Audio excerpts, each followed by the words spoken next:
মিজানুর রহমান আজহারীর নাম ধরে ধরে বিষদগার চালাচ্ছে। এই ময়দানে এতদিন পর্যন্ত প্রায় 17 বছর কেউ কথা বলতে পারে নাই। সাফ কথা বলছি। এখন যারা এগুলো বলছেন জনগণকে বিভ্রান্ত করার জন্য, উনি অ্যাক্টিভ ভাবে কোন রাজনৈতিক দলের সাথে নাম লিখাননি। মাওলানা আজহারীকে যারা জামাতের প্রোডাক্ট বলে চালানোর কারণে মারা তো গেছে, আমার মনে হয় অলরেডিও জাহান্নামে চলেও গেছে। এখানে আসার পরে কেন জানি শূন্য শূন্য লাগছে। লক্ষ লক্ষ মানুষ আমরা হাজির হয়েছি। নবীজির এই হাদিসটা মনে পড়ছে। বিশ্ব নবী জানিয়েছিলেন, সুন্দর একটা ঘর, একটা বিল্ডিং, একটা লোক এসে দেখে চারিদিকে ঘুরতে ঘুরতে পোড়াটা ঠিক আছে, একটা কণা, একটা ইট নেই। নবীজি বললেন, ওই ইটটা হচ্ছে আমি, আমাকে দিয়ে পুরা বিল্ডিংটা কমপ্লিট করা হয়েছে।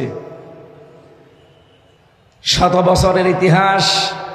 বাংলাদেশে ইসলাম এসেছে যে লাইন দিয়ে, তার ভেতরে চট্টগ্রাম অন্যতম।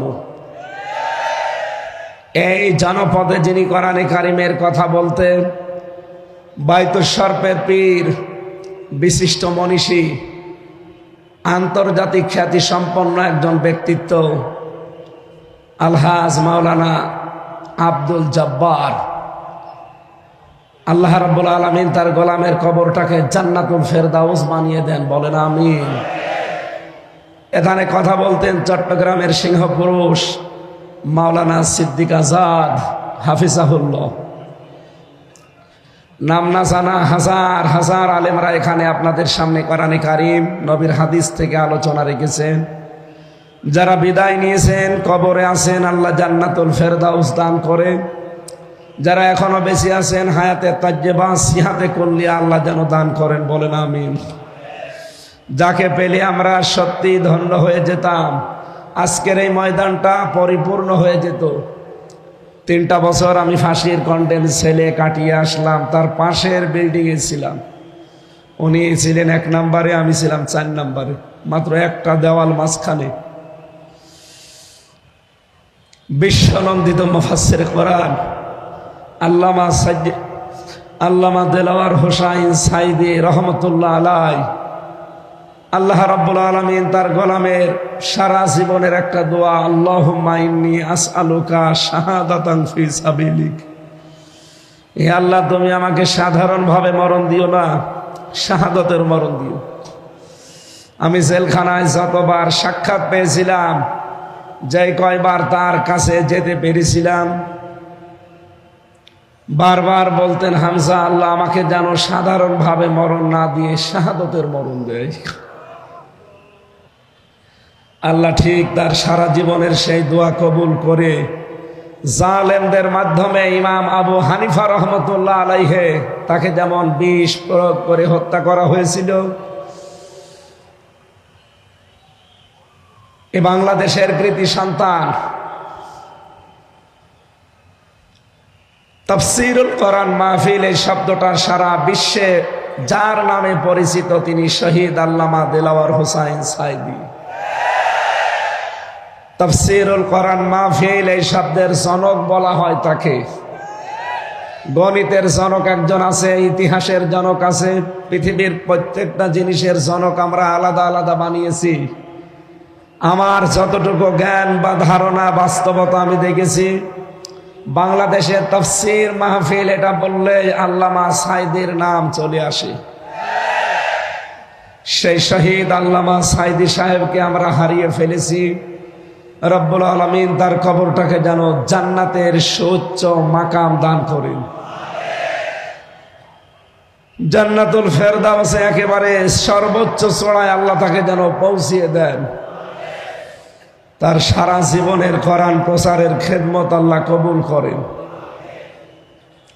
দল, মত, জাতি, বর্ণ, ধর্ম নির্বিশেষে আজকের এই অনুষ্ঠান, এটা শুধু চট্টগ্রাম মুসলমানদের অনুষ্ঠান নয়। হাদা বায়ানুল লিন্নাস হুদাল লিন্নাস, মানুষ পদবাচ্য আমরা যারা বিবেচিত, সবার জন্য আজকের এই অনুষ্ঠান উন্মুক্ত। সুতরাং অন্যান্য ধর্মের যারা এসেছেন তাদেরকেও আমরা কোরআনের অনুষ্ঠান থেকে ওয়েলকাম জানাচ্ছি, স্বাগতম জানাচ্ছি। সম্মানিত উপস্থিতি, গতকাল আমার মাহফিল ছিল চুয়াডাঙ্গা। ওদের সাউন্ড সিস্টেমটা ভালো ছিল না, চাপ দিয়ে কথা বলতে গিয়ে কণ্ঠটা বসে গেছে। মুসাফির অবস্থায় আছি, অসুস্থ অবস্থায় আছি, এখনো মাজলুম অবস্থায় আছি। কারণ বিভিন্ন জায়গায় জালেম নেই, কিন্তু মুনাফিকদের দ্বারা বাধাপ্রাপ্ত হচ্ছি। সেই হিসাবে এই লক্ষ লক্ষ আল্লাহর বান্দা বান্দিদেরকে নিয়ে একটু দোয়া চাই, আল্লাহ যেন আমার কণ্ঠটা অন্তত 1.5 ঘন্টার জন্য তিনি ছেড়ে দেন। আরো জোরে বলেন আমিন। যে আল্লাহ আমাদের কোরআন শোনার জন্য নিয়ে আসলেন, আল্লাহ আমাদেরকে 5টি জিনিস দিয়েছেন। এই 5টি নিয়ামতের ভেতরে পৃথিবীতে আমরা মিলিয়েছি। বিজ্ঞান প্রমাণ করেছে এই 5টা বিষয় দুনিয়ার কারোর সাথে কারো মেলে নাই, কিয়ামত পর্যন্ত মিলবেও না। তার ভেতরে 1 নম্বরে এই যে কথা বলতে পারছি, কণ্ঠের স্বর। যতই কাছাকাছি মনে হোক, জীবনেও একরকম পাবেন না। বিজ্ঞান জানাচ্ছে এই কথা তৈরি হওয়ার জন্য কণ্ঠ নালীর ভেতরে 27টা স্তর পার করা লাগছে। 27টা ধাক্কা খাওয়ার পরে একটা কথা যখন সর্বশেষ বের হয়, তখন ওর ধরনটা পাল্টিয়ে যায়। আমার সাথে অধ্যক্ষ মোহাম্মদ তাহের সাহেবের কথা জীবনেও মিলাতে পারবেন না। হয়তো 1 থেকে 26 পর্যন্ত স্তরগুলো ঠিক আছে, একটার পরে একটা 27 নাম্বার যখন বের হবে, কথাটা আল্লাহ পাল্টিয়ে দেবে। তার ঢং, তার আওয়াজ, তার সিস্টেম আমার আল্লাহ নিজে কন্ট্রোল করে পাল্টিয়ে দেন। প্রতিটি জায়গায় একজন করে ফেরেশতা বসে আছে। দ্বিতীয় নম্বরে আমরা পেয়েছি বিজ্ঞান ভিত্তিক এই যে আমাদের জহব্বা, এই জহবার ভেতরে 1,17,000 এখানে 1,17,000 সেল দেওয়া আছে। এর ভেতরে 357টা স্তর আছে। স্তর 1 লক্ষ, এর উপরে 1 লক্ষ না 1.5 কোটির উপরে আচ্ছাদন স্তর আল্লাহ আমাদের এই জহব্বার ভেতরে সাজিয়ে দিয়েছেন। আপনি যদি 1.5 কোটি খাবার এই পৃথিবীতে খেতে থাকেন, এক একটা জিনিসের স্বাদ এই জহব্বা আলাদা আলাদা বলে দিতে পারবে। আমি বিশ্বের যতগুলো দেশ ঘুরেছি, বাংলাদেশ সহ যতগুলো খাবার আমি খেতে পেরেছি, অন্যান্য দেশের কথা বাদ দিলাম, বাংলাদেশে গাজীপুরে কাপাসিয়া থানার নিরিবিলি একটা হোটেল আছে, সেখানে 180 প্রকার খাবার আমি পেয়েছি। আমার জহব্বার ভেতরে আল্লাহ স্বাদ নেওয়ার জন্য 1.5 কোটি স্তর দিয়েছেন। পৃথিবীর কোন রেস্তোরাঁ, কোন রেস্টুরেন্ট, কোন হোটেলে, কোন বাড়িতে আজ পর্যন্ত 1.5 কোটি প্রকারের খাবার কেউ রান্না করতে পেরেছে? পারবে? সবচাইতে বেশি হয় নিরিবিলি হোটেলে 180 প্রকার। এর উপরে আমি আর পাইনি। এই জন্য আল্লাহ রাব্বুল আলামিন এই জহব্বার যে স্তর দিয়েছেন, এটা এক একজনের এক এক রকম স্বাদ গ্রহণ করার যোগ্যতা আল্লাহ রাব্বুল আলামিন দিয়েছেন। 3 নম্বরে পেয়েছি চামড়া। এই আমাদের শরীরের ভেতরে 3.5 হাত, এই বডিতে 9,768 প্রকার চামড়া আল্লাহ সাজিয়ে দিয়েছেন। এক এক জায়গার চামড়া এক এক রকম। সব জায়গার চামড়া যদি একরকম হতো, দুনিয়ায় কোনো কাজ আমরা করতে পারতাম না। আমার চামড়া ওনার চামড়া যদিও মনে হচ্ছে কাছাকাছি দেখতে, আমার চামড়া যদি ফেটে যায়, কেটে যায়, পুড়ে যায়, ওনার চামড়া এনে লাগিয়ে দেবেন। ডাক্তার সাহেব তো ছিলেন, চলে গেলেন, ওনাকে জিজ্ঞাসা করলো পেতেন। কোন মানুষের চামড়া আমার সাথে লাগাবেন, যত বেশি লাগাবেন তত পছন্দ ধরবে, ওই জায়গাটা নষ্ট হয়ে যাবে। আমার এই জায়গাটা যদি ভালো বানাতে হয়, আমার শরীরের এই 9,768 প্রকার চামড়ার কোন জায়গা থেকে কিনে ওই জায়গায় লাগিয়ে দিলে আস্তে আস্তে ভালো হয়ে যাবে। বাড়ি যেয়ে বলবেন আল্লাহু আকবার। এরপরে পেয়েছি আমরা আঙ্গুলের ছাপ। দুনিয়া তৈরি হওয়ার পর থেকে আজকের এই দিন পর্যন্ত, এখান থেকে কিয়ামত পর্যন্ত যত মানুষ আসবে, কারো সাথে আঙ্গুলের এই ছাপ কোনোদিন মেলে নাই, কোনোদিন মিলবে না। অথচ মাত্র 153টা এখানে রেখা দেওয়া আছে, মাত্র 153টা।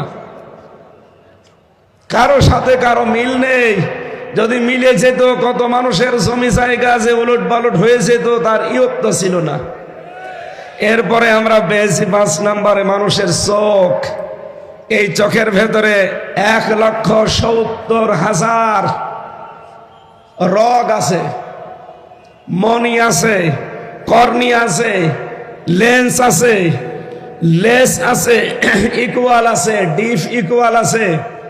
এগুলোর এক এক মানুষকে আল্লাহ এক এক রকম ভাবে দিয়েছেন।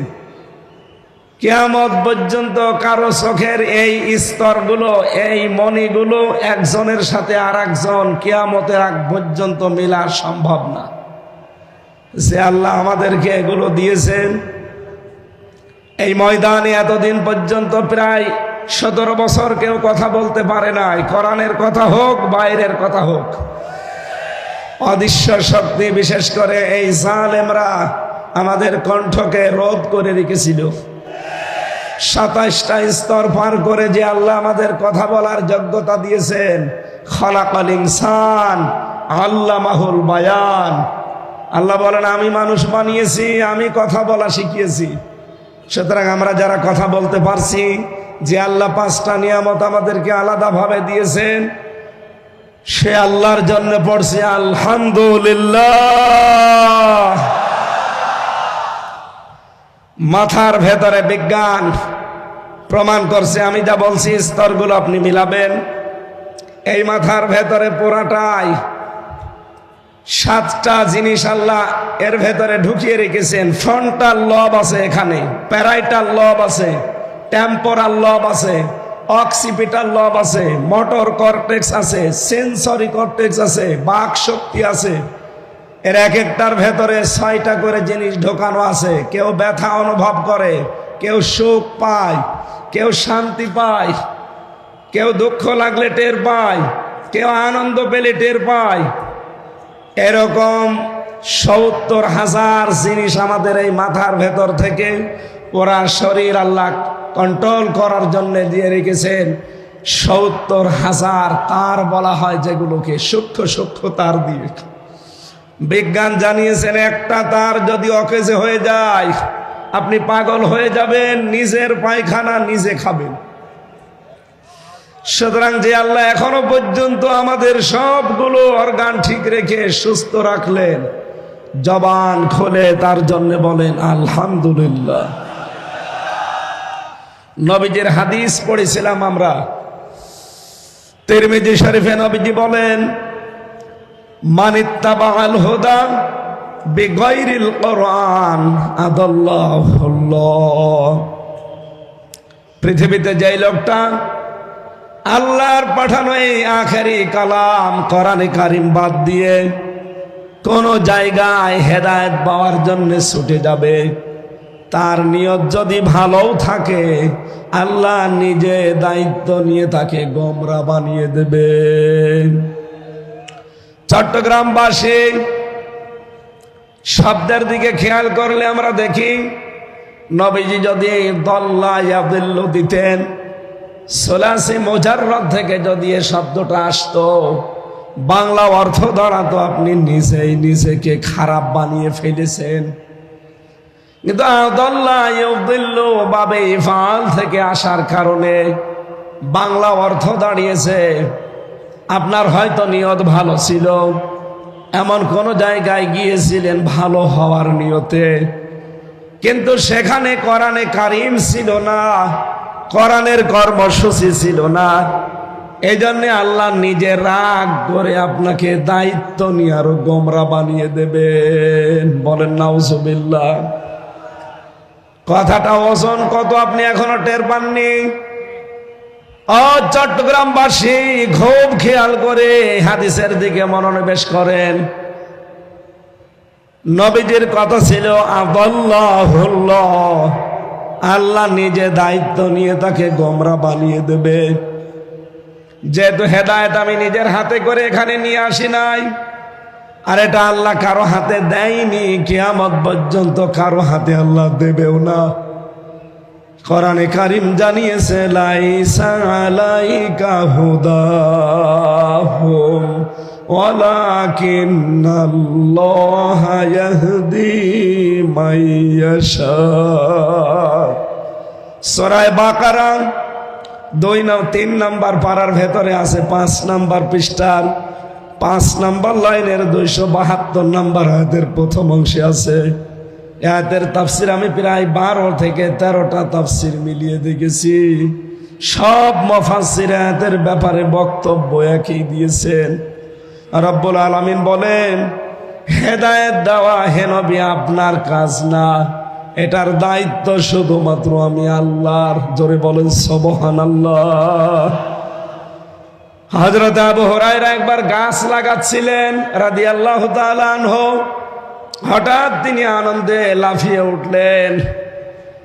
লোকজন জিজ্ঞাসা করে, আবু হুরায়রা ভালোই তো লাগছিল, হঠাৎ করে আনন্দে লাফালেন কেন?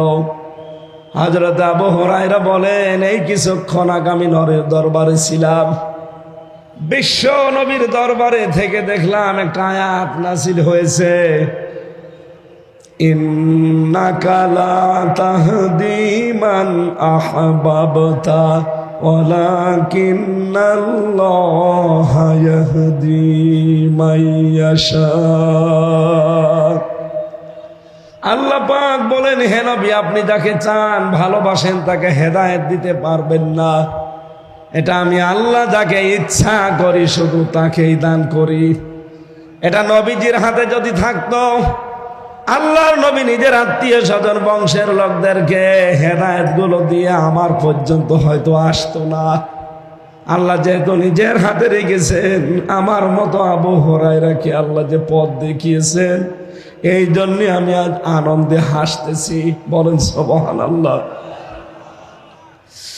চট্টগ্রামবাসী, আমি যে কথাটাই হাদিস থেকে তুলে আনতে চাই, যেখানে কোরআন নেই ওখানে যদি আপনি ভালো হওয়ার নিয়তও থাকেন, আপনাকে খারাপ বানিয়ে দেবে হামজা।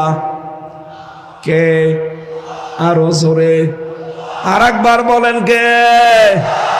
তাহলে হাদিস থেকে আজকে একটা জিনিস নিয়ে যাওয়া লাগবে বাড়িতে।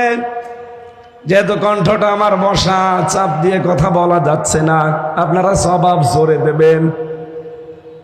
এই দেশে এখন 48,000 পীরের দরবার আছে সরকারি জরিপে, বেসরকারি জরিপে আরো বেশি, আর এই চট্টগ্রাম বিভাগে এগুলো আরো বেশি। এ অঞ্চলে তো ঘরে ঘরে আল্লাহর ওলি। এক কথা বলেন না কেন? ঘরে ঘরে পীর সাহেব। পুরুষ মানুষ শুধু পীর দাবি করে শেষ হয়ে যায় না, মহিলারাও নাকি পীর। ওটা পীর আম্মা, মহিলা পীর।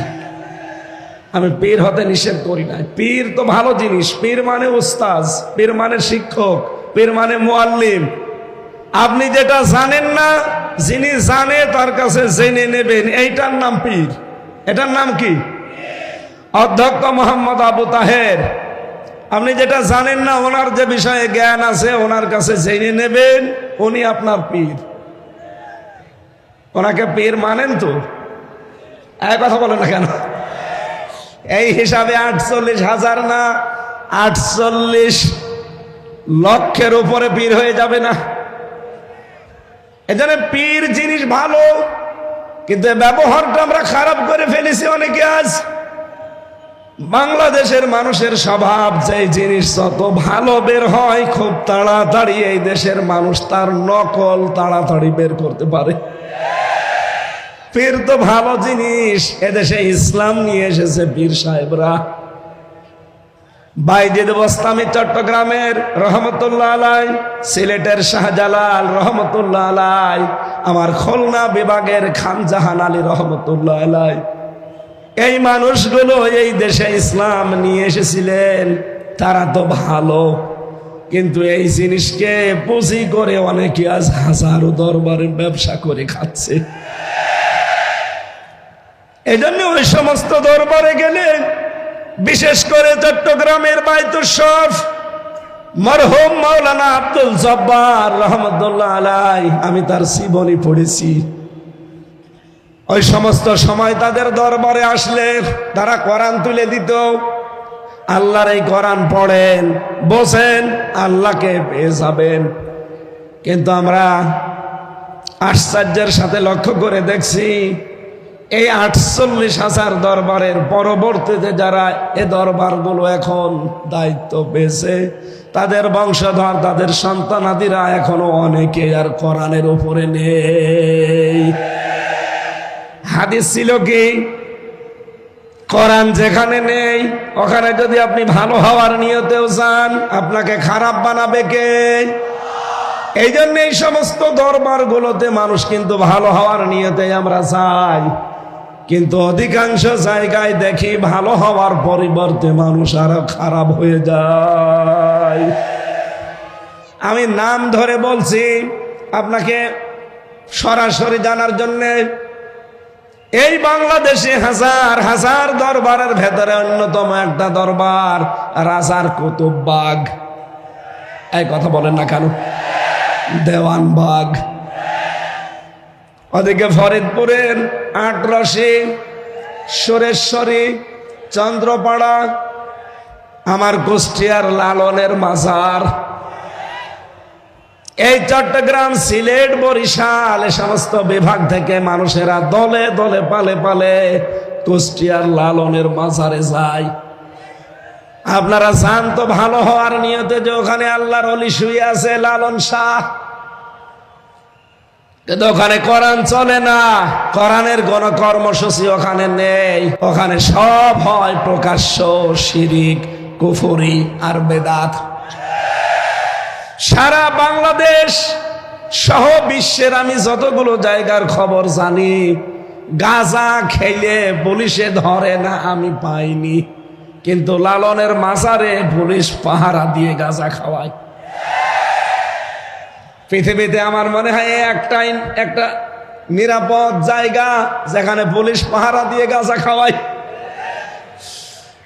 এই জায়গায় মানুষ যাচ্ছে ভালো হওয়ার নিয়তে, ভালো হওয়ার পরিবর্তে মানুষ আরো খারাপ হয়ে যাচ্ছে। এই কারণে আগে বিড়ি খেত না, এখন বিড়ি খায়। আগে গাঁজা খেত না, এখন গাঁজা খায়। এই কথা বলে না কেন? কেন? কারণ কোরআন নেই। তুই ওখানে গেলি কেন? বলেন বলেন।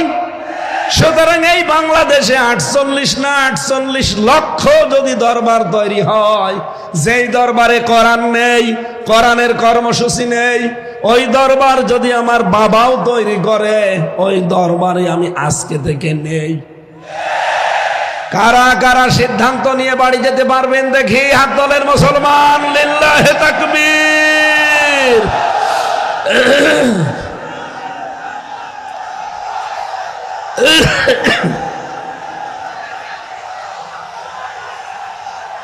আলহামদুলিল্লাহ।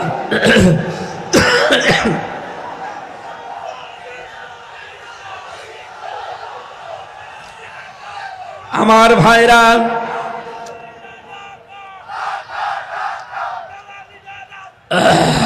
বসে।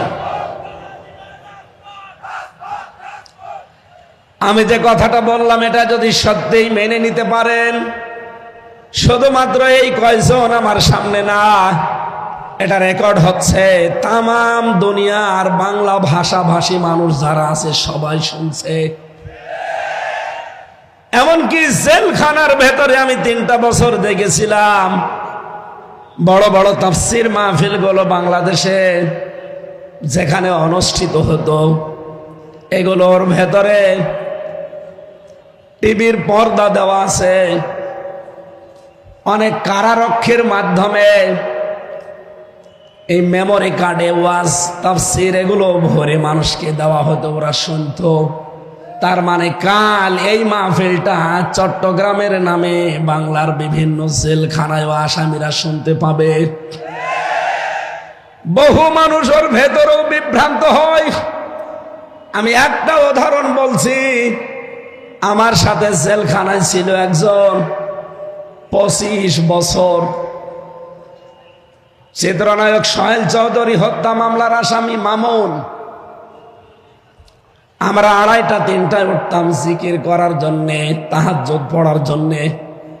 দেখতাম ওই ভাই 3টার দিকে উঠে জোরে জোরে জিকির করতেছে। কোন জাতের জিকির না, বানানো জিকির। কি জিকির?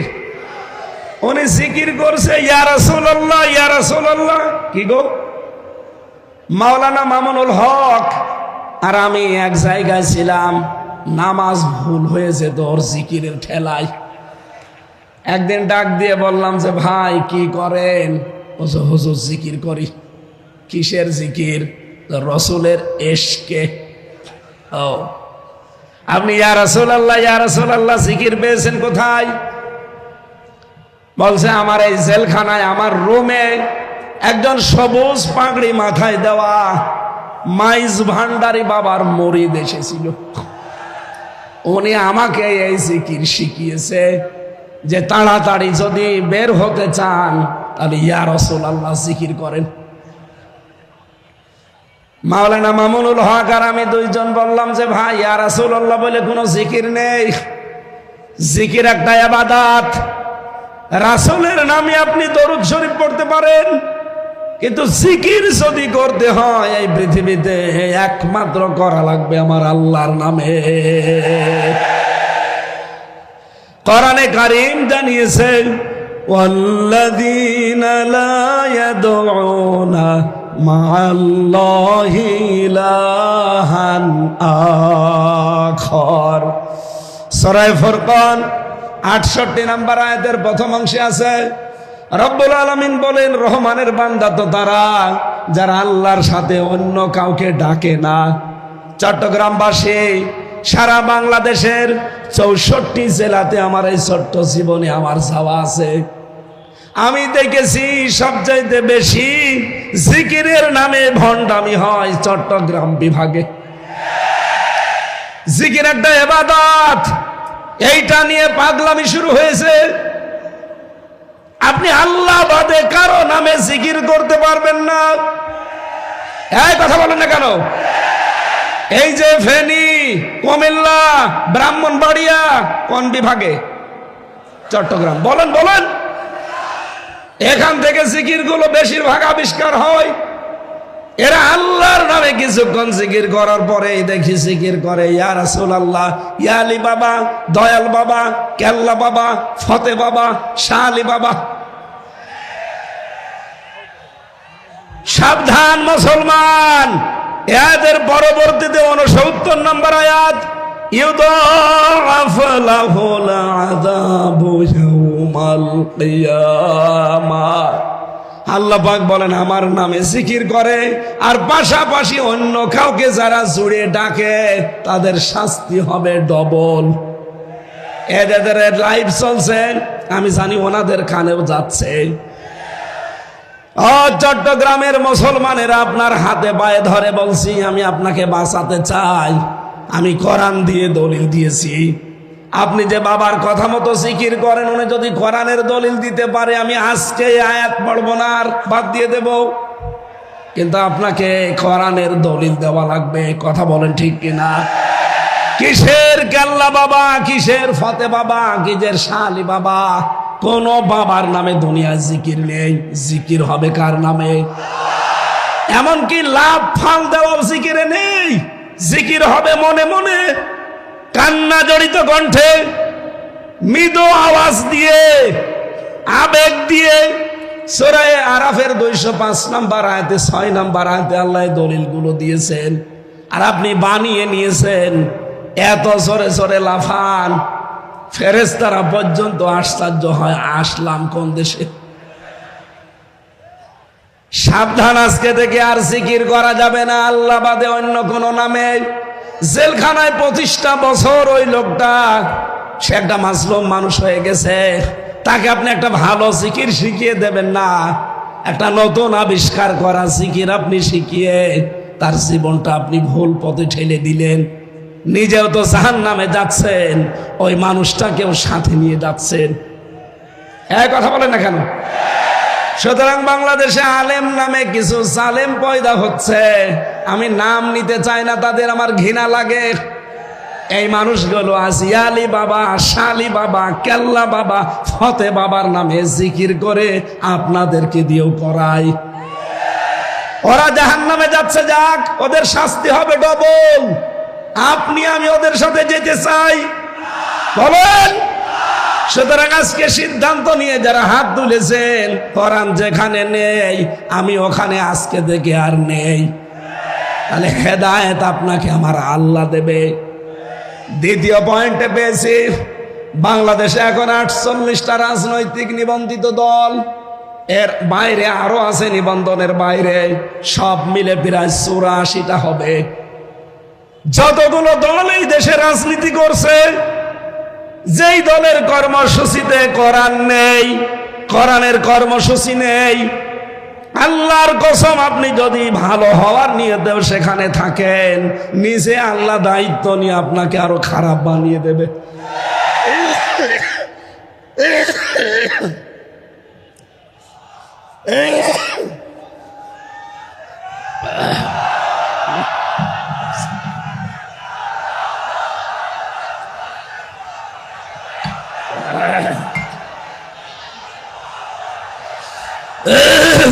ঠিক আছে,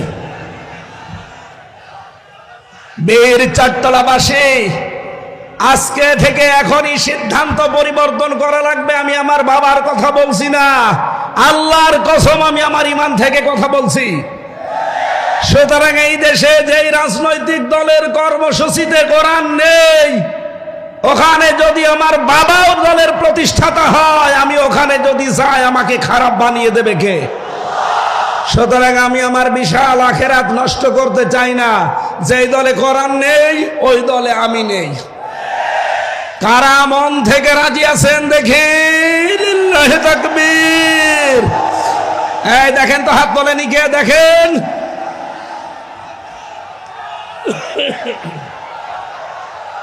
আলহামদুলিল্লাহ, মাহফিল সাকসেস। বসেন, আমি তো বসতে আড়াতে বলি না, বসেন। আলহামদুলিল্লাহ, মাহফিল সাকসেস। আর ওয়াজ লাগবে না, এবার মোনাজাত করে দি। আবার কি ওয়াজ করব? যেই দরবারে কোরআন নেই, যেই দলে কোরআন নেই, এগুলো বাদ দিলে বাংলাদেশে একামতে দিন ছাড়া আর কিছু থাকে না। কথা বলেন না কেন? দল মত নির্বিশেষে হাদিসের এই উপরে আমল করার তৌফিক কামনা করছি, আল্লাহ যেন দান করেন। বলেন আমিন। আমার আজকের আলোচনার বিষয়, না আমি চালাবো তো অবশ্যই, আমি এমনি বললাম। আমার কণ্ঠটা শুধু মানে সাপোর্ট দিচ্ছে না তাই। আসলে কালকে চুয়াডাঙ্গা জেলা তো গরিব জেলা, ওদের মাইক ওই রকম বাদাম বেচা মাইক, ওরা আমার কণ্ঠটা নষ্ট করে দিয়েছে। ও জেলায় আর যাওয়া যাবে না। শ্বশুর বাড়ি আমার ওই জেলায়, আমার বাবারও শ্বশুর বাড়ি, আমারও শ্বশুর বাড়ি, এই জন্য বেশি বদনাম আর করা যাচ্ছে না। কিন্তু আমার বাবার শালারা, আমার শালারা আমার কণ্ঠটা কালকে এরা নষ্ট করে দিয়েছে। আমি এত আশা নিয়েছিলাম যে আজকে চট্টগ্রামের এই ঐতিহাসিক প্যারেড ময়দানে একটা নতুন বিষয়ের ওপরে আলোচনা করব আপনাদের সামনে, কিন্তু কণ্ঠ সাপোর্ট করছি না।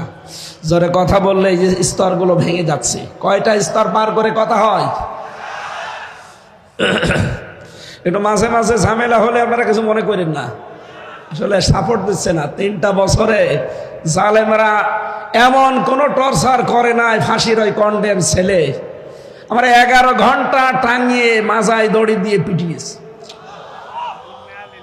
খাবার দাবার তো দিতই না, ওই যেন মরে না যায় তাই। যোগাযোগ বিচ্ছিন্ন, আমার দিকে সিসি ক্যামেরা তাক করা, কেউ যেন আমার সাথে কথাও না বলে। আর দায়িত্বে দিতেও আমার কারারক্ষী যারা, দেবদুলাল, সুব্রত বালা, কাঞ্চন কুমার, অসিত রায়, তো সব আল্লাহর ওলি। এর কাছে আলেমি কি আর জালেমি কি? ওর কাছে যে 2-1টা কোরআন হাদিসের কথা বলবো, ও তো আল্লাহকে বিশ্বাস করে না।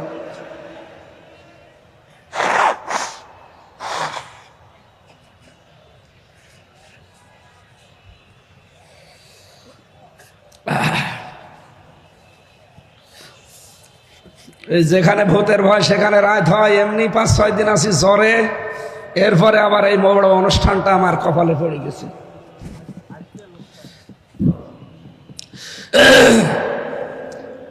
আমি এক কথায় জবাব দিলাম না, মাহফিল যা বলার হয়ে গেছে। কিন্তু আপনারা যদি এই দুইটা কথা ঠিক রাখতে পারেন, আল্লাহর কসম এদেশে ইসলাম সামনে আমাদের চোখে আমরা দেখতে পাচ্ছি। কারণ বিজয় যদি আসে তাহলে 9টা লক্ষণ আল্লাহ মানুষকে দেখায়।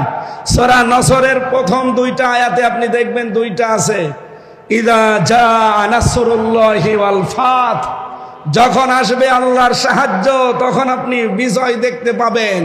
বিজয়ের চিহ্ন, নমুনা, সিমটাম 9টা। কয়টা? তার প্রথমটা হচ্ছে ওয়ারাইতান নাস ইয়াদখুলুনা ফি দীনিল্লাহি আফওয়াজা। হে নবী, আপনি দেখবেন দলে দলে পালে পালে মানুষ ইসলামে প্রবেশ করছে। আপনি 2024 সালের আগস্টের 5 তারিখের আগ পর্যন্ত জরিপগুলো দেখবেন, বাংলাদেশ সহ ইন্টারন্যাশনাল যত জরিপ আছে এগুলোর খোঁজ খবর রাখা লাগবে আমাদের চোখ কান খোলা রেখে। এর আগের জরিপ আমি দেখেছিলাম, মাত্র 100 জনের 15 জন মানুষ চাইতো এদেশে ইসলাম কায়েম হোক। মাত্র 100 জনের 15 জন, তার ভেতরে হয়তো একজন আলহাজ শাহজাহান চৌধুরী আছে। এই 100 জনের 15 জনের ভেতরে উনি একজন। অথচ এই 5.5 মাসের ব্যবধানে ভয়েস অফ আমেরিকা, মাইক্রোসফট, আমেরিকার গোয়েন্দা সংস্থা 3 দিন আগের রিপোর্ট, ওরা বাংলাদেশ সহ বিশ্বের যতগুলো দেশ নিয়ে রিপোর্ট করে, ওরা তো আর আমাদের মামাতো ভাই খালাতো ভাই না। এই কথা বলেন না কেন? কোরআনের বর্ণনা, লাতাজিদান্না আশাদ্দান্নাস আদাওয়াতাল লিল্লাযিনা আমানুল ইয়াহুদা ওয়াল্লাযিনা আশরাকু। হে নবী, আপনি মুসলমানদের চরম এবং পরম শত্রু, দুশমন হিসাবে 2টা জাতিকে দুনিয়ায় দেখবেন, জঘন্যতম দুশমন। একটা হচ্ছে ইহুদি আর একটা মুশরিক। ইহুদি তো আছেই, মুশরিক বলতে এখানে খ্রিস্টানরাও, কারণ তারা 3 খোদায় বিশ্বাসী। পৃথিবীতে শুধু মুসলিম বাদ দিয়ে 4,500 ধর্মের লোক আছে, সবাই প্রকারান্তে মুশরিক। এই কথা বলেন না কেন? সেই হিসাবে তারা যেহেতু মুশরিক, ওরা কখনো মুসলমানের কোনো উপকার হোক এমন খবর প্রকাশ করা ওদের দ্বারা সম্ভব না। কিন্তু সত্যটা প্রকাশ করে দিয়েছে। আমেরিকার গোয়েন্দা সংস্থা জানিয়েছে বাংলাদেশে 3য় একটা ইসলামপন্থী শক্তির উত্থান হতে যাচ্ছে। এই দেশে এখন 100 জনের 58 জন মানুষ চাচ্ছে যে দেশে ইসলাম কায়েম হোক।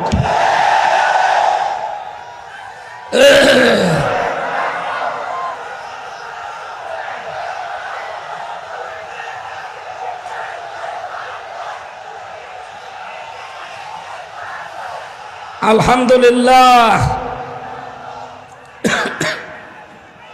সেই হিসাবে আমি বিশ্বাস করি সূরা নসরের এই 2 নম্বর আয়াত 100 ভাগ। আপনারা না 98 ভাগ? কত ভাগ? ফি দীনিল্লাহি আফওয়াজা, দলে দলে পালে পালে মানুষ ইসলামে প্রবেশ করবে। আগে আলহাজ শাহজাহান চৌধুরী যদি কুষ্টিয়ায় যেতেন, খুব বেশি হলেও 200 থেকে 500 মানুষ হতো। এখন শাহজাহান চৌধুরী কুষ্টিয়ায় যাক, আমিরে জামাত ডক্টর শফিকুর রহমান কুষ্টিয়ায় যাক, চরমনায়ের পীর সৈয়দ রেজাউল করিম সাহেব যাক, 200-500 না, 2 থেকে 5 লাখ মানুষ কমপক্ষে হবে, কোনো ব্যাপারই না। এটা আফওয়াজার ভেতরে পড়ে না।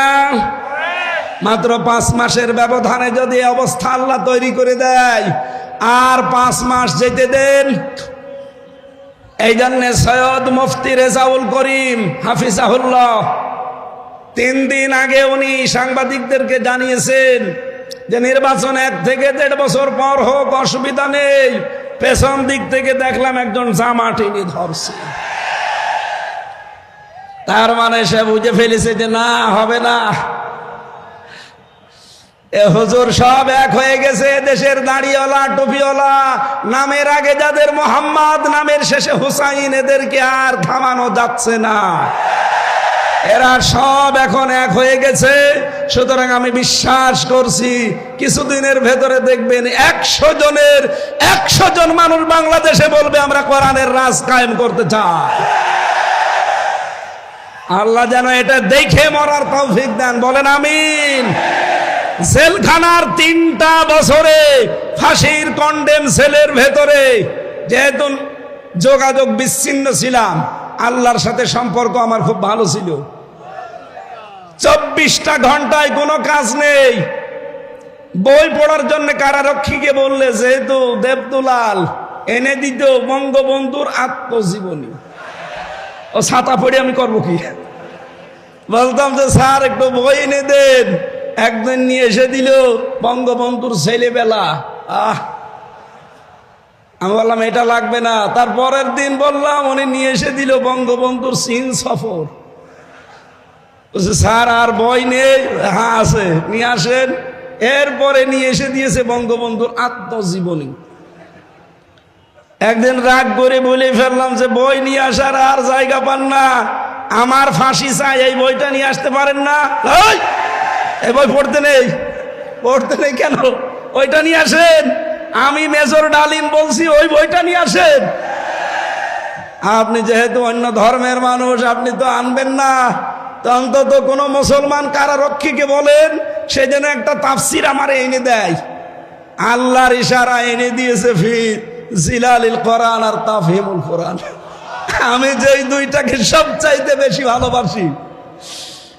3টা বছর মাওলানা মামুনুল হক, মাওলানা শাকাওয়াত হোসেন রাজি আর মুফতি নূর হোসাইন নুরানি হাফিজাহুল্লাহ, 3 জন আলেম আমার পাশে ছিল।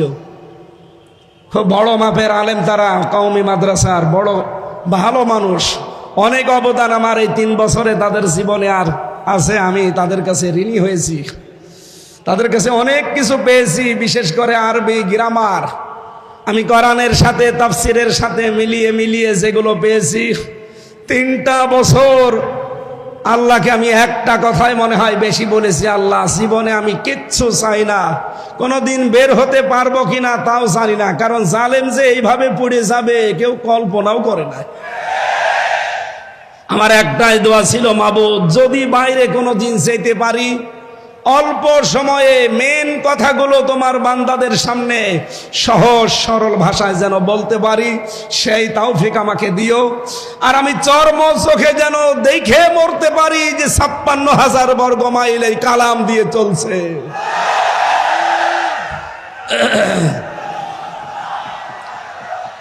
আলহামদুলিল্লাহ। যেহেতু আমি মাসলুম ছিলাম ওই সময়, 3টা বছরই আমি প্রায় অসুস্থ ছিলাম। মাঝে মাঝে কারারক্ষীদেরকে কিছু হাদিয়া তৌফা দিয়ে বলতাম যে ভাই কিচ্ছু চাই না, শুধু আল্লামা সাইদির, উনি যেহেতু হাসপাতালে থাকে মাঝে মাঝে, আমার একটু হাসপাতালে নিয়ে চলেন, অন্তত 10-15 মিনিট সময় পাই, আল্লাহর ওলির কাছ থেকে শেষ কিছু কথা শোনা যাবে। উনি আমার শেষের দিকে 10টা মিনিট উপদেশ দিয়েছিলেন, হামজা আমার হয়তো জীবনে বের হওয়া যাবে কিনা জানি না, তবে যদি বাইরে যেতে পারো, আমার 2টা কথা বেশ ভালো মনে আছে, চট্টগ্রাম আর খুলনা, এই 2টা জায়গার নাম তিনি বলেছিলেন যে এই 2 জায়গায় যদি যেতে পারো, বাংলার জনগণকে এই 2 জায়গায় জানাবে কোনদিন আমি কোরআনের কথা বলতে পিছপা হইনি, তোমারও নির্দেশ দিলাম কোনদিন পিছপা হবা না। এটা আমার মাথায় হাত দিয়েছিল, আমার মনে হচ্ছে এখন ওনার হাত আমার মাথায় লেগে আছে। আমি ওনার ওই কথাটা যেন মরণের আগ পর্যন্ত মেনে চলতে পারি, আল্লাহ তৌফিক দেন, বলেন আমিন। কারণ সেই জবান কোরআন বলে, ওই জবানে কোনো ভয় থাকা উচিত না। কথা বলেন। রব্বুল আলামিন বলেন, কিতাবুন উনজিলা ইলাইকা ফালা ইয়াকুন ফি সাদরিকা হারাজুম মিনহু লিতুনযিরা বিহি ওয়া যিকরা লিল মুমিনিন। বলেন আল্লাহু আকবার। সূরা আরাফের 2 নম্বর আয়াতে আল্লাহ বলেন, এই যে একখানা কিতাব হে নবী আপনাকে আমি দিলাম, কি করবেন এটা নিয়ে? মানুষকে যখন এটা দিয়ে সতর্ক করবেন, আপনার মনের ভেতরে যেন কোনো সংকীর্ণতা না আসে, কোনো ভয়, ভীতি, দ্বিধা, দ্বন্দ্ব, সংশয়, সন্দেহ, এরকম 33টা অর্থ আছে এই শব্দের। আপনার মনের ভেতরে যেগুলো জায়গা না পায়, আমরা তো ওই মন নিয়েই কথা বলতে চাই, কিন্তু এই 15.5 বছরে ওই মন নিয়ে কথা বলতে গিয়ে সালেমরা আমারে আটক করে রেখেছিল। আমার মতো হাজার হাজার আলেমদেরকে তারা জেলখানায় আটক করেছিল। কথা বলেন ঠিক কিনা? কিন্তু আলেমদের কণ্ঠ রোধ করা গেছে। মুফতি জসিমউদ্দিন রহমানী 12 বছর পরে বের হয়ে আপনি তাকে থামাতে পেরেছেন। মাওলানা মামুনুল হক 3 বছর পরে বের হয়ে থামাতে পেরেছেন। আল্লামা সাইদি রহমতুল্লাহ আলাই 13 বছর পরে যদি বের হতেন তাকে থামাতে পারতেন না। এই জন্য আমরা চেষ্টা চালাবো হারজন শব্দের হক আদায় করে কথা বলার। হারজনের ব্যাখ্যা আমি পেয়েছি 2টা। 1 নম্বরে তাফসিরে ফি জিলালিল কোরআনে পাবেন, রব্বুল আলামিন বলেন, হে নবী আপনি যখন কোরআন প্রচার করতে যাবেন, অনেক মানুষ এমন আছে আপনার কণ্ঠে কোরআন শোনার পর ওরা না বুঝে মন খারাপ করতে পারে। এরকম মানুষ চট্টগ্রাম বিভাগে নেই? আছে। ওই যে আলহাজ শাহজাহান সাহেব বলছিলেন না যে আমরা আপনাদের শত্রু না, আপনারা বিভিন্ন দরবারের নাম নিয়ে, বিভিন্ন কল্যাণের নাম নিয়ে কাজ করছেন, ইসলামের করেন, কিন্তু আসেন এই মাহফিলে। আপনাদেরকে আমরা কোরআনের দিকে ডাকি, আর এটা আমরা আন্দাজে ডাকি না। কুল হাদিহি সাবিলি আদউ ইলাল্লাহ আলা বাসীরাতিন আনা ওয়া মানিত্তাবা'আনি। সূরা ইউসুফের 108 নম্বর আয়াতে আল্লাহ বলেন, হে নবী আপনি বলেন এইটাই আমার পথ, এইটাই আমার। আমি মানুষকে আল্লাহর দিকে ডাকি, আমি আন্দাজে ডাকি না, আমি বুঝে শুনে ডাকি। এইটাই আমার পথ, এবং আমাকে যারা অনুসরণ করবে তাদের এই একই পথ। সেই হিসাবে আমরা আপনাদেরকে আহ্বান জানাচ্ছি, আপনি আসেন কোরআনের কাছে, কোরআন পড়েন, কোরআন বসেন।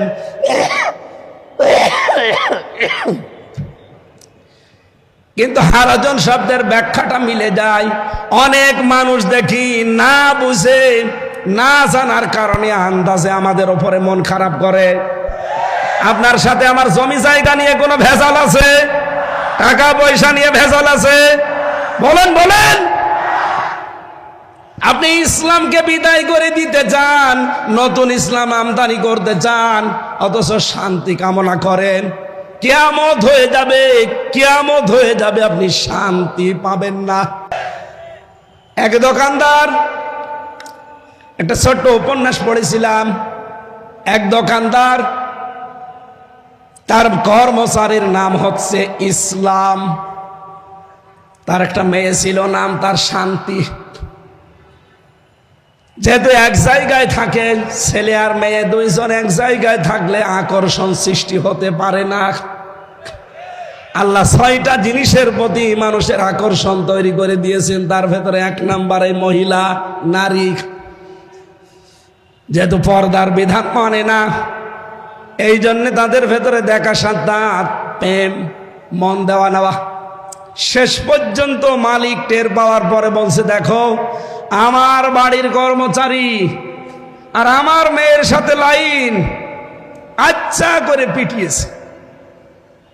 পিটিয়ে চাকরি শেষ করে বাড়িতে তাড়িয়ে দিয়েছে। ইসলাম চিন্তা করছে, মালিক তোমার এই শান্তির কারণে আজ আমি মার খেলাম, চাকরি হারালাম, দেখি ওই শান্তি কয়দিন বাড়ি থাকে। চট্টগ্রাম রেল স্টেশনে যে মোবাইলে কল দিয়েছে, শান্তি তুমি কোথায়? বাড়িতে। তাড়াতাড়ি চলে আসো চট্টগ্রাম রেল স্টেশনে, পালানো লাগবে। শান্তি ওর কথা মতো এসেছে, নিয়ে পালিয়েছে 2 জন আল্লাহর রাস্তায়।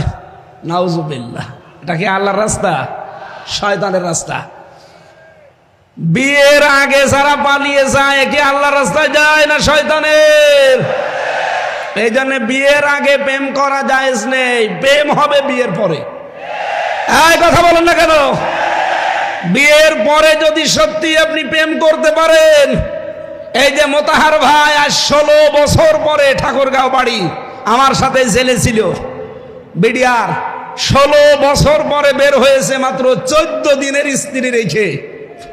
বিয়ের পরে মাত্র 14 দিন সংসার করে জেলে গিয়েছিল, 16 বছর জেল খাটার পরে কয়েকদিন আগে বের হয়েছে, এসে দেখে বউ এখনো যায়নি, ওই অবস্থায় আছে। ওনার প্রেম হয়েছিল বিয়ের আগে না, বিয়ের পরে। এখন সাংবাদিকরা বলছে আপনি যে বিয়ে করেছিলেন কিভাবে, যে বৃত্তান্ত আসার সময় আমি শুনছিলাম। এই জন্য বিয়ের আগে যারা প্রেম করে ওদের 100 জনের 98টা সংসার টেকে না। এই কথা বলেন না কেন? বিয়ের পরে যাদের প্রেম হয় ওদের 100 জনের 98টা সংসারই টিকে যায়।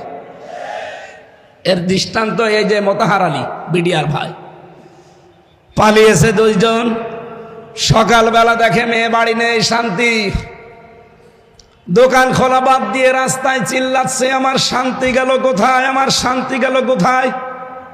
এলাকার লোকজন বলছে কি হয়েছে, বলে আমার শান্তিকে খুঁজে পাওয়া যাচ্ছে না। লোকজন বলে আপনি চিল্লাচ্ছেন, দাঁড়ান, শান্তি খোঁজ করার আগে বলেন আপনার বাড়ির কর্মচারী সেই ইসলাম কোথায়। ওকে গতকাল আমি পিটিয়ে বের করে দিয়েছি, বিদায় করে দিয়েছি। লোকজন বলে আপনি কি পাগল না মাথা খারাপ? ইসলামকে পিটিয়ে ঝাঁটিয়ে বিদায় করে দেওয়ার পরে আপনি শান্তি তালাশ করেন? ইসলাম যেখানে শান্তি সেখানে।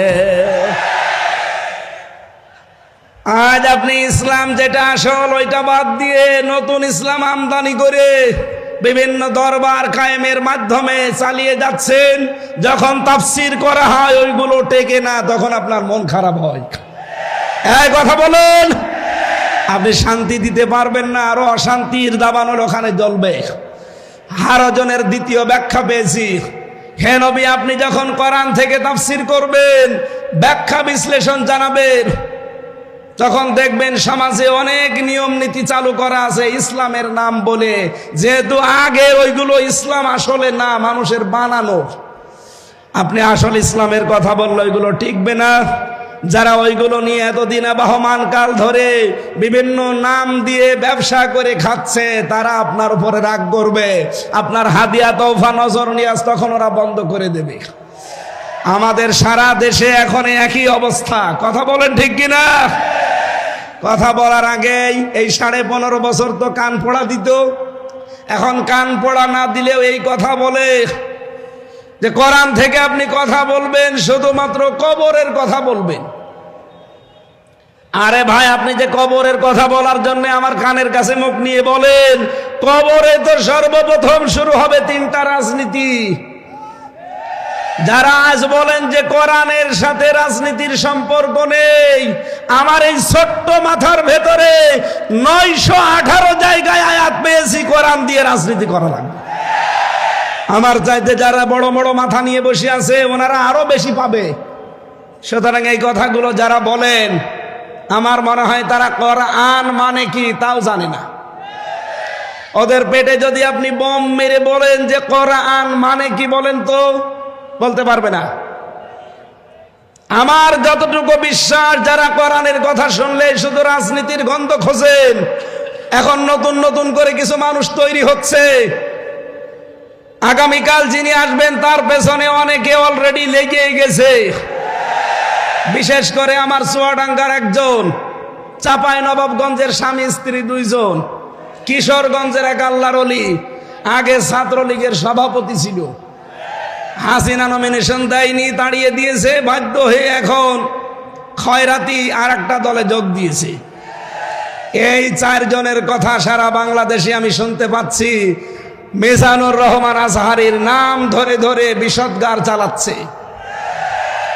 ডক্টর মিজানুর রহমান আজহারীর নামে জামাতের প্রোডাক্ট বলার কারণে আল্লাহ একজন জাহান্নামের কিট জাহান্নামে পাঠিয়ে দিয়েছে। এই কথা বলেন না কেন? সাবেক এক প্রতিমন্ত্রীকে জাহান্নামের কিট ওইটা, কারণ তার আদর্শ মোহাম্মদ রাসূলুল্লাহ ছিল না, ওর আদর্শ ছিল কোন এক বাবা। এই কথা বলেন না কেন? সাফ কথা বলছি, বাংলাদেশে যার আদর্শ বিশ্ব নবী নয়, আপনি মরে গেলে বিনা হিসাবে বিনা বিচারে জাহান্নামে যাবেন, বিচারও লাগবে না, হিসাবও লাগবে না। আমি বানিয়ে বলছি। সূরা হুদ 12 নম্বর পারা 12 নম্বর পৃষ্ঠার 1 নম্বর লাইনের 98 নম্বর আয়াত, ইয়াকদুমু কওমাহু ইয়াউমাল কিয়ামাতি ফাআওরাদাহুমুন নার ইলা আখির আয়াত। যদিও আয়াতটা ফেরাউন সম্পর্কে নাজিল হওয়া, যত তাফসীর পড়েছি সব মুফাসসির আয়াতের বক্তব্যে সামারাইজ এইটাই দিয়েছেন, যেই দলের নেতা জাহান্নামে যাবে ওই দলের কর্মী সব তার সাথে জাহান্নামে যাবে। আপনি এবার বিবেককে জিজ্ঞাসা করে দেখেন, আপনার নেতা কি জান্নাত পাওয়ার মতো? আপনি এমন নেতার আদর্শ মানেন যার রাত 9টার পরে ঠিক মতো পা মাটিতে পড়ে না, তাল গাছকে ধাক্কা দিয়ে বলে ভাই সাইড দিয়ে আর কতক্ষণ দাঁড়াবো, এই কথা বলে না কেন? এই জন্য রাজনীতির গন্ধ না খুঁজে মাওলানা আজহারীকে যারা জামাতের প্রোডাক্ট বলে চালানোর কারণে মারা তো গেছে, আমার মনে হয় অলরেডিও জাহান্নামে চলেও গেছে। কারণ তার আদর্শ যেহেতু বিশ্ব নবী ছিল না, যার আদর্শ নবী মুহাম্মদ রাসূলুল্লাহ না, সে কোথায় যাবে? আরো জোরে বলেন।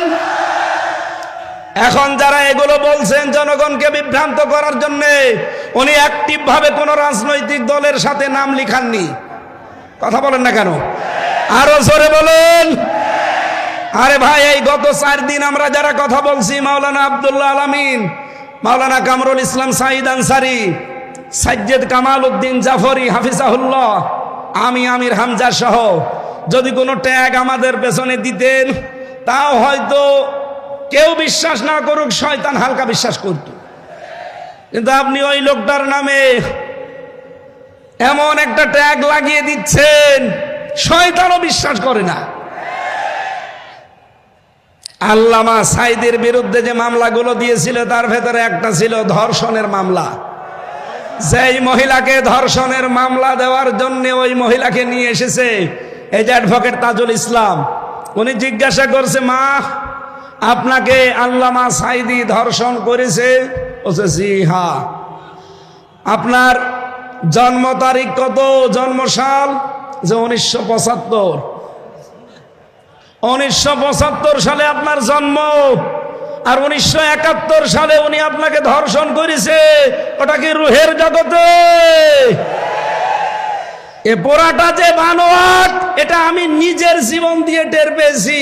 কারণ 3টা বছরে ওরা আমার এই বানোয়াট মিথ্যা একটা মামলা সাজিয়ে ফাঁসির কন্ডেম সেলে রেখে দিয়েছে। 3 বছর আমার জামিন দেয়নি, অথচ আগস্টের 5 তারিখের পর শুধু মামলাটা তুলতে দেরি। আদালত বলছে এ কি দেখে বিচার করব, এর ভেতরে তো কোনো মাল ম্যাটারেস নেই, আমি যে বিচার করব কোনো কিছুই তো পাই না। শুধু জামিন না জান পুরা মামলা খারিজ করে দিলাম। আমি বলতে গেলাম যে আদালত 3 বছর এই মামলা তো আপনার কাছে ছিল, তখন তো বলেননি যে কোনো মাল নেই, আজকে হঠাৎ করে কি হয়ে গেল? এইটাই বলতো হুজুর আমার কিছু করার নেই, আমার হাত বাঁধা ছিল। হ্যাঁ, কথা বলেন না কেন? আজকে আমার হাত খোলা আছে, আজ আমি ন্যায় বিচার করতে পারছি। আমরা বলতে চাই এই দেশে 1628টা চেয়ারে দায়িত্বে ছিল যারা, সবগুলো জালেম আর জালেমদের দোষর। একটাও যেন কোনো চেয়ারে আর থাকতে না পারে, প্রত্যেককে ওখান থেকে নামিয়ে দেন এই জালেম এবং জালেমদের দোষর হওয়ার কারণে। এখানে বৈষম্যের শিকার ছিল এই 17 বছর যারা, তাদেরকে বসান। এই কথা বলেন না কেন? এবং এই 1628টা চেয়ারে যারা বসবে তাদের প্রত্যেকের হাত আমরা দেখতে চাই আবু সাঈদের মতো এভাবে খোলা থাকবে। কারা কারা এটা চান দেখে?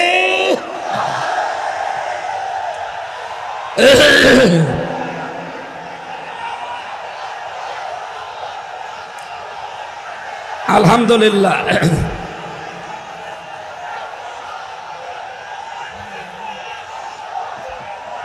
হ্যাঁ, এবার বসেন, আমি তো দাঁড়াতে বলি না, বসেন বসেন। আমাদের আজকের আলোচনার বিষয় আমি আরম্ভ করছি, যেহেতু হারাজন শব্দের ব্যাখ্যা বলছিলাম যে নির্ভীক হয়ে কথা বলা লাগবে।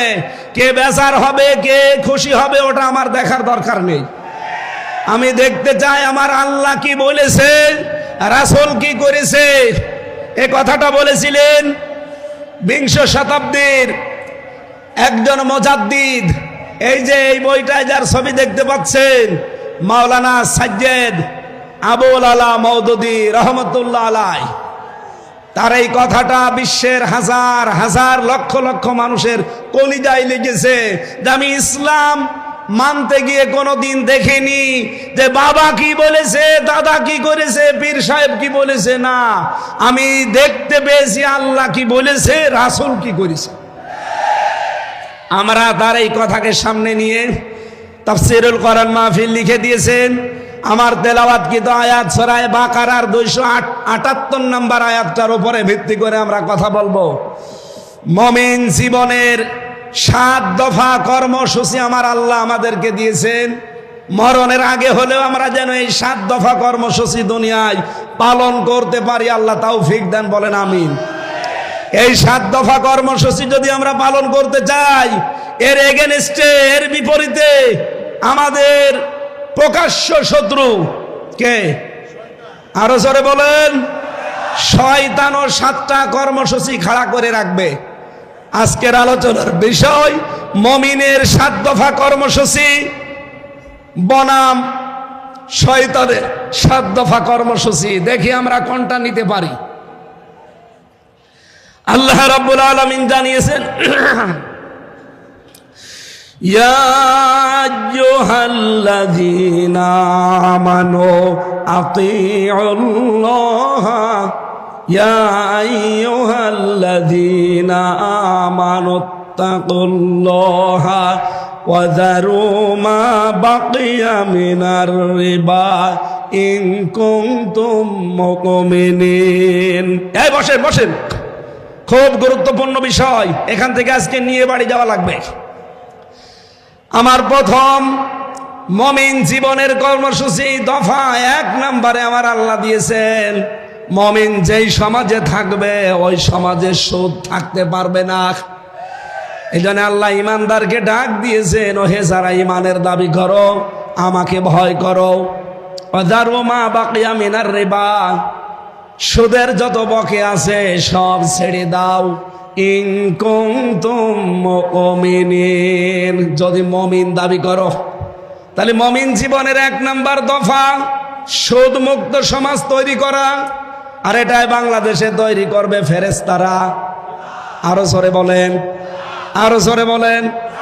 এই বাংলাদেশে এখন ইসলামী ব্যাংক আছে, যদিও জালেমরা এসালমের মাধ্যমে ৭৫,০০০ কোটি টাকা এখান থেকে মারিং কাটিং করে ব্যাংকটা দুর্বল করে দিয়েছে। আমরা চাই আল্লাহ পাকে ব্যাংকে আবার দাঁড় করিয়ে দেবেন। এই ব্যাংকে মোশারাকা, মোদারাবা, মোরাবাহা, বায়ে সালাম, বায়ে ইস্তেসনা, বায়ে মুআজ্জাল, বায়ে ওয়াহেদা সহ প্রায় ২৮টা নিয়ম নীতি আছে ইসলামী অর্থনীতিতে। এই বাংলাদেশে যত ব্যাংকিং সেক্টর আছে, ব্যাংকিং ব্যবস্থা আছে সমাজে, এই দেশে যদি সরকারিভাবে যাকাত কায়েম হয়, সবগুলোতে ইসলামী অর্থনীতির ভিত্তিতে ব্যাংক চলবে। কথা বলেন ঠিক কিনা? তখন ইচ্ছা করলেও আপনি আর সুদ খেতেও পারবেন না, সুদ দিতেও পারবেন না। আজ চট্টগ্রামের বিভিন্ন এলাকায় আমরা শুনেছি টাকা ছেড়ে রাখে, টাকা আসে না, নেই? বলেন বলেন। ১,০০০ টাকা দিলে মাসে মাসে ২০০ টাকা করে বেশি দেয়, তার মানে ১২০০ টাকা দেয়। এটা মায়ের সাথে জেনা করার গুনাহ হচ্ছে। ও চট্টলাবাসী, আজকে থেকেই কঠোর সিদ্ধান্ত নেওয়া লাগবে, আগামীর বাংলাদেশ হবে সুদ মুক্ত বাংলাদেশ। এটার জন্য যদি দল করা লাগে, এটার জন্য যদি মিছিল করা লাগে, এটার জন্য যদি মিটিং করা লাগে, এটার জন্য যদি ভোট দেওয়া লাগে, মুমিন জীবনের প্রথম দফা যেহেতু এইটা, এ কাজে আমরা আছি না নেই? আল্লাহ তৌফিক দেন, বলেন আমিন। 2 নম্বরে বেশি দফা, মুসলিম না হয়ে আমরা কেউ মরব না। সূরা আলে ইমরানের 102 নম্বর আয়াতে আল্লাহ দলিল দিয়েছেন, ইয়া আইয়ুহাল্লাযীনা আমানু ইত্তাকুল্লাহা হাক্কা তুকাতিহি ওয়া লা তামুতুন্না ইল্লা ওয়া আনতুম মুসলিমুন। ওহে যারা ঈমানের দাবি করো, আমি আল্লাহকে ভয় করো যেভাবে ভয় করা উচিত, আর তোমরা মরবা না যতক্ষণ তোমরা মুসলমান না হতে পারো। আমাদের জাতির পিতা হযরত ইব্রাহিম আলাইহিস সালাম ইন্তেকালের আগে তার কলিজার টুকরা সন্তানদেরকে ডাক দিয়ে তিনি বলেছিলেন, ওয়া ওয়াসা বিহা ইব্রাহিম বানিহি ওয়া ইয়াকুব ইয়া বানিয়া ইন্নাল্লাহ হাসতাফা লাকুমুদ্দীনা ফালা তামুতুন্না ইল্লা ওয়া আনতুম মুসলিমুন। হযরত ইব্রাহিম এবং ইয়াকুব ইন্তেকালের আগে সন্তানদেরকে ডাক দিয়ে বললেন, কলিজার টুকরার সন্তানেরা, অবশ্যই আল্লাহ তোমাদের জন্য একটা দিনকে নির্ধারিত করেছেন, মনোনীত করেছেন। দিন মানে রাতের পরে যে দিন আসবে ওই দিন, ওটা ইসলাম। দিন মানে কি? আরো জোরে বলেন। ওই দিন তোমরা দুনিয়াতে মেনে চলবা। ফালা তামুতুন্না, আর মরবা না, ইল্লা ওয়া আনতুম মুসলিমুন, যতদিন মুসলমান না হতে পারো। এজন্য মুমিন জীবনের দ্বিতীয় দফা হবে মুসলিম না হয়ে আমরা মরব না। আল্লামা সাইদি রহমতুল্লাহ আলাই সারা জীবন যদি নিজে কোরআন পড়তেন, একটা শত্রু বাংলাদেশে পেতেন না। সারা জীবন যদি কোরআন বুঝতেন, একটা শত্রু তার থাকতো না। সারা জীবন যদি কোরআনে কারিম মেনে চলতেন, একটা শত্রু তার বাংলাদেশে থাকতো না। তিনি যেই বলেছেন এই কোরআন আমি নিজে পড়বো, নিজে বুঝবো, নিজে মানবো, শুধু তা না, এটা আমি মানুষকে মানাতে চাই। এই কথা বলুন। তখনই তার শত্রু হয়ে গেছে চট্টগ্রামের আলেমদের আলেম, হাজার হাজার আলেমের উস্তাদ, হেফাজত ইসলাম বাংলাদেশের সাবেক আমির মরহুম আল্লামা শাহ আহমেদ শফি রহমতুল্লাহ আলাই। যতদিন বলেছেন আমি কোরআন পড়বো, বুঝবো, নিজে মানবো, একটা শত্রুতার ছিল না, এদেশে অনেকে চিনতও না। যেই বলেছে না আমি এটা মানুষকে মানাতে চাই, তখনই তার নাম হয়ে গেছে তেতুল হুজুর। এই জন্য আমাদের এই দেশে আমি মুসলমান না হয়ে মরব না। এই কর্মসূচি হাতে নিলে অবশ্যই কিছুটা কিছু বাধা আসবে, সব বাধা আমি উতরিয়ে যাব, কারণ এটা আমার জীবনের দফা। 3 নম্বর দফায় পেয়েছি ওসিলা ধরতে হবে জিহাদকে। কাকে? সূরা মায়েদার 35 নম্বর আয়াতে দেখবেন, ইয়া আইয়ুহাল্লাযীনা আমানুত্তাকুল্লাহা ওয়াবতাগু ইলাইহিল ওয়াসিলাতা ওয়াজাহিদু ফি সাবিলিহি লাআল্লাকুম তুফলিহুন। বলেন আমিন। আল্লাহ ডাক দিয়েছেন, ইমানদারেরা আমাকে ভয় করো, আর আমাকে পাওয়ার জন্য একটা ওসিলা তালাশ করো। সেই ওসিলার নাম হচ্ছে জিহাদ। নাম কি? তাহলে আশা করা যায় তোমরা সফল হবে। বাংলাদেশে বহু মানুষ এই আয়াতটা নিজের দিকে টেনে টেনে ব্যাখ্যা করে, আমাদেরকে ভুল ইনফরমেশন দেয়। তারা বলতে চায় ওসিলা তালাশ করো মানে পীর ধরো। কোন তাফসিরে আমি এটা পাইনি, ওরা সব বানিয়েছে। ওসিলা শব্দের ব্যাখ্যা পেয়েছি আমি 3টা। ওসিলা মানে নেক কাজ, ওসিলা মানে কোরআন, ওসিলা মানে 3 নম্বরে নবীর সম্মান। আপনি পীর ধরা লাগবে পেলেন কোথায়? সুতরাং আল্লাহ পর্যন্ত পৌঁছানোর একটাই মাধ্যম আছে উত্তম, সেটা হচ্ছে জিহাদ। আর জিহাদ বলা হয় তাকে অন্যায় যেখানে জিহাদ সেখানে। আজ বাংলাদেশের সবচাইতে বড় অন্যায় আরম্ভ হয়েছে চাঁদাবাজি। সুতরাং চাঁদাবাজি যেখানে, দলমত নির্বিশেষে ঐক্যবদ্ধ হয়ে প্রতিহত করা লাগবে সেখানে। এটার নাম জিহাদ। এইটার মাধ্যমে আল্লাহ পর্যন্ত যাওয়া যাবে। এটা আমাদের জীবনের ৩ নম্বর দফা বানানো লাগবে মুমিন জীবনের। ৪ নম্বরে বেশি সত্যবাদীদের সাথে থাকা লাগবে। সূরা তাওবা ১১৯ নম্বর আয়াতে আছে, ইয়া আইয়ুহাল্লাযীনা আমানুত্তাকুল্লাহা ওয়া কুনু মা'আস সাদিকিন।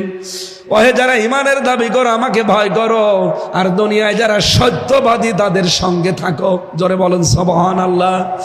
সত্যবাদী পৃথিবীতে আল্লাহর দৃষ্টিতে তারা, এই দুনিয়ায় যাদের সম্পর্ক কোরআনের সাথে আর কোরআন কায়েমের সাথে। আপনি তাফসিরে ফি জিলালিল কোরআন দেখবেন, এর ব্যাখ্যা আছে। ৫ নম্বরের দফা বেশি সদা সত্য কথা বলা লাগবে।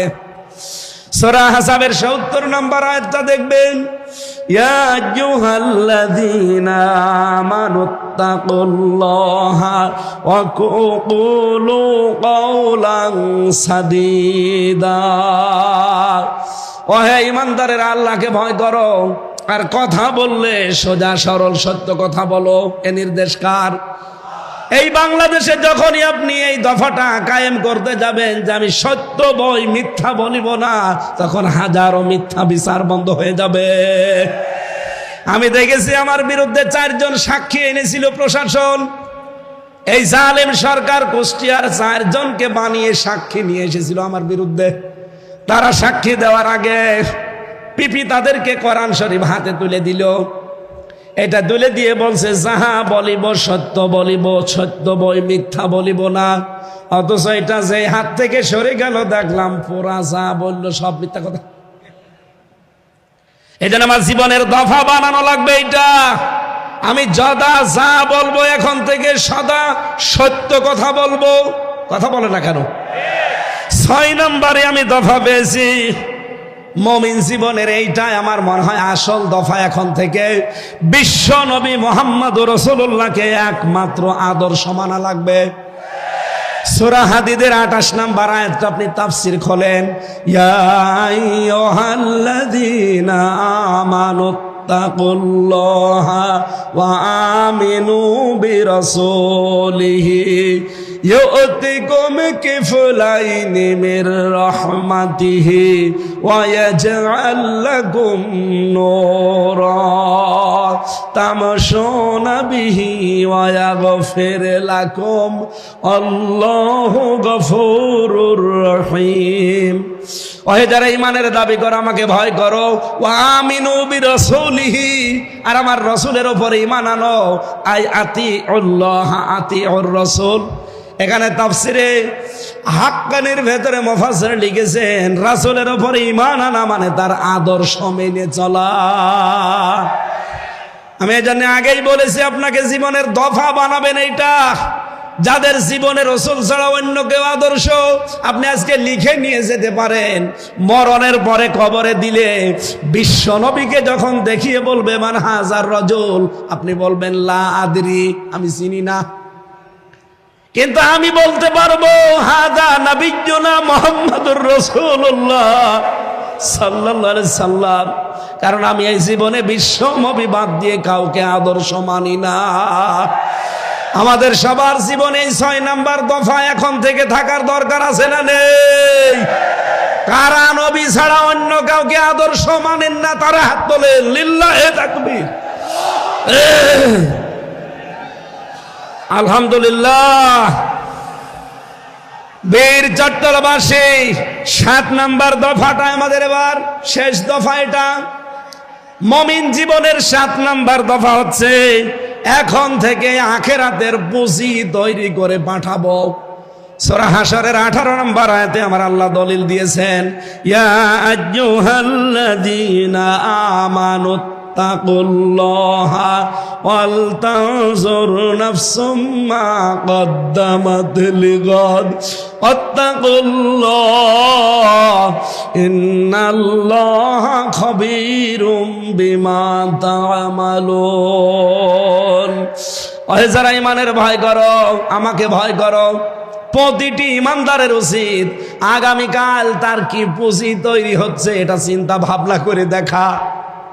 আমি বলছি আবার আমাকে ভয় করো, তোমরা যা করো প্রতিটি জিনিসের খবর জানেন কে?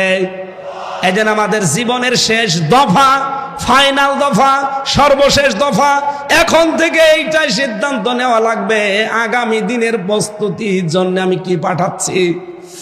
আল্লাহর এক বান্দা চট্টগ্রাম বাজারে মনে করেন বাজার করছে, 100 টাকার নোট দিয়েছে দোকানদারকে। দোকানদার টাকাটা নিয়ে উলট পালট করে বলছে, না এটা চলে না, নিয়ে যান, অন্য দিন দিয়ে যাবেন। যেই বলেছে চলে না, উনি সেন্সলেস হয়ে পড়ে গেছে। লোকজন এসে বলছে, কি দোকানদার, এ বুজুর্গ মানুষটাকে আপনি মারধর করেছেন? বলছে, না, আগে হুঁশ ফিরান। হুঁশ ফিরিয়েছে, সেন্সলেস হয়ে গেলেন কেন? আপনাকে মেরেছে দোকানদার? লোকটা বলে, না, সেন্সলেস হলেন এই টাকাটা দিয়েছিল মানে উলট পালট করে দেখে বলছে এর মাঝে যে লাল দাগ থাকার দরকার ছিল একটা দাগ ওইটা নেই, এটা অচল টাকা, এটা চলে না। আমি চিন্তা করলাম আমারও তো জীবনের একটা 100 টাকার নোট আছে, তার নাম হায়াত। আমি যদি এখনই মারা যাই, কবরে আমাকে যদি আল্লাহ দিয়ে দেয়, জিজ্ঞাসা করে, বান্দা তোর যে জীবন নিয়ে আসলি এই জীবনটা অচল, এর ভেতরে শয়তানের যে 7 দফা ছিল প্রত্যেকটাই পাওয়া যাচ্ছে। শয়তানের 7 দফার প্রথম দফা, শয়তান চায় মানুষকে শিরকে নিমজ্জিত করতে। যখন পারে না, দ্বিতীয় দফায় যায় সে মানুষকে কুফরি করাতে। এটাও যখন পারে না, 3 নম্বরে তখন সে মানুষকে দিয়ে বেদাত করায়। আর বাংলাদেশে এটা সবচাইতে বেশি। 4 নম্বরে ও মানুষকে যখন আর পারে না বেদাত করাতে, তখন কবিরা গুনার দিকে নিয়ে যায়। এটাও যখন পারে না, যখন বারবার সগীরা গুনাহ করায়। এটাও যখন পারে না, তখন ভালো অপেক্ষা নিম্ন কাজ যেটা সেইটা করায়। এইটাও যখন পারে না, 7 নম্বরে তখন তাকে কষ্ট আর মুসিবতের ভেতরে ফেলে দেয়। কষ্ট মুসিবতের ভেতরে ফেলে দিয়ে তখন আল্লাহকেও ভুলিয়ে দেয়। মানুষ যখন কষ্ট মুসিবত বিপদের ভেতরে নিজের হাতে নিজে পড়ে যায়, কোনো বিপদ আপদ কিন্তু আল্লাহ মানুষের উপর দিতে চান না, সব আমাদের হাতের কামাই করা।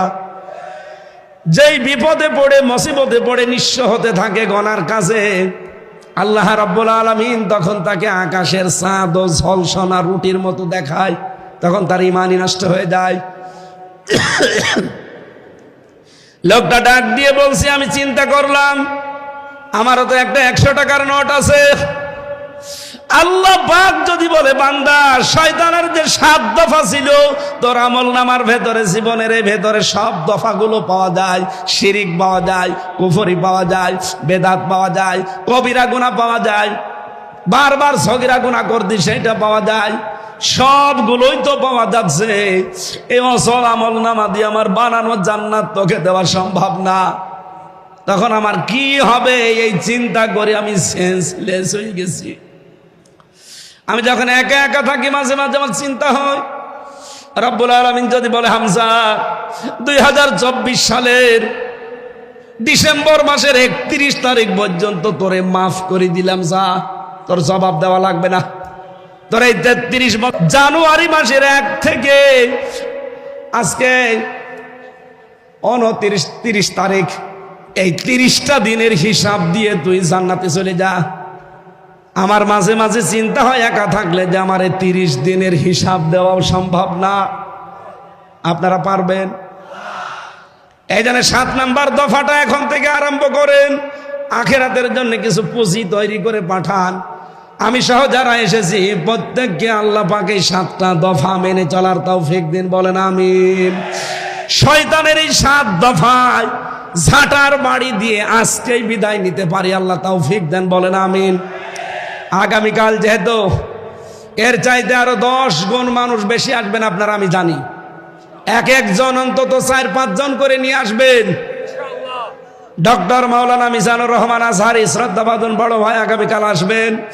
আমি আমার যতটুকু কণ্ঠ এবং স্বাস্থ্য দুইটাই আজকে শেষ, একটাও সাপোর্ট দিচ্ছে না, জোর করে আসলে হয় না। যতটুকু বলেছি এই গলার উপরে আর জীবনের উপরে জোর দিয়ে আল্লাহ আমাদেরকে মেনে চলার তৌফিক দিন। আগামীতে কোনো জায়গায় সুন্নতি ময়দানে আগামীতে এক জায়গায় আসবো ইনশাল্লাহ।